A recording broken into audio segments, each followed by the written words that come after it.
A lot of keen interest for the World Cup quarter-final on Sunday. Kickoff is at 7 o'clock. That's between the Springboks and the Wallabies.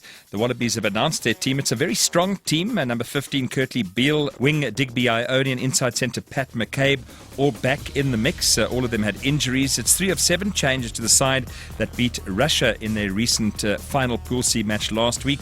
Beale replaces the injured wing Drew Mitchell. Wing James O'Connor relocating back to the right wing. McCabe steps in for Berwick Barnes, while Ione resumes in the place of stand-in Radiq Samo, who returns to his favourite position at number 8. Samoa's return to the back of the scrum, one of 5 changes to the forwards, with flank Rocky Elsom, second row Dan Vickerman, tight head prop Ben Alexander, and loose head prop Sekop Kepu, all being reinstated there.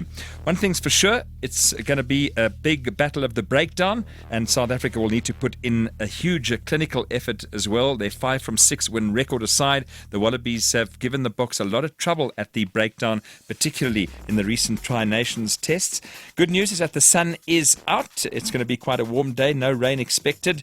Those kind of conditions could have a big impact on the way the game is played. Dry conditions will in fact suit the Wallabies, so they have indeed strong backs and forwards, and they no doubt will play a very high tempo game.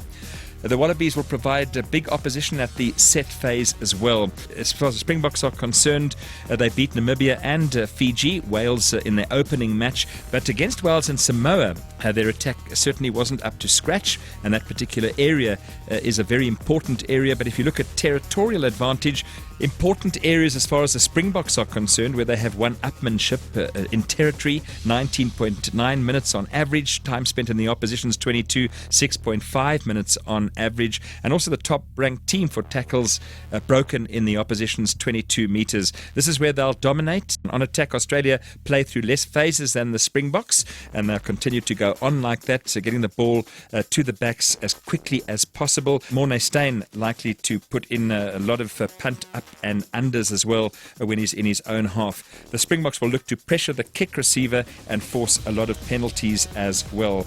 And if the Wallabies can deny them in that particular aspect, this could spell danger for the Springboks. The best defensive unit, only 9 missed tackles on average, and that does bode well for them as well. The breakdown is where Ireland got the better of Australia in the pool phases, and it's important that the Springboks capitalise on the likes of Will Jr. and shut him down, and Quade Cooper, of course, a danger man there at fly half. My prediction for this one is that the Springboks will win by 5 points.